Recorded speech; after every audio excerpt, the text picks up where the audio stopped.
এক শিক্ষক পারস্যের রাজপুত্রকে পড়াতেন। একদিন বিনা কারণেই সেই শিক্ষক রাজপুত্রকে প্রচন্ড পরিমাণে শাস্তি দিলেন, যার কারণে সেই রাজপুত্র শিক্ষকের উপরে ক্ষিপ্ত হয়ে মনে মনে প্রতিজ্ঞা করে বলল, মাস্টার তোর খবর আছে রে, আমি যদি বেঁচে থাকি তাহলে তোর 14 গোষ্ঠী আমি উদ্ধার করে ছাড়বো। কিন্তু রাজনৈতিক কারণে সেই রাজপুত্র শিক্ষককে আক্রমণ করতে পারছিল না। হঠাৎ একদিন পারস্যের রাজা ইন্তেকাল করলেন। তখন ক্ষমতায় বসলো সেই রাজপুত্র।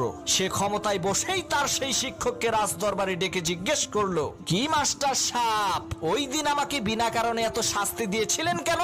তখন সেই শিক্ষক বলল, মহামান্বিত বাদশাহ, আমি জানতাম আপনি একদিন না একদিন এই পারস্যের রাজা হবেন, আর আপনি আপনার বাবার মতোই মানুষকে বিনা কারণে শাস্তি দিবেন। তাই আমি আপনাকে শুধু বুঝাতে চেয়েছিলাম, কারো উপরে যদি জুলুম করা হয় সে কতটা কষ্ট পায়।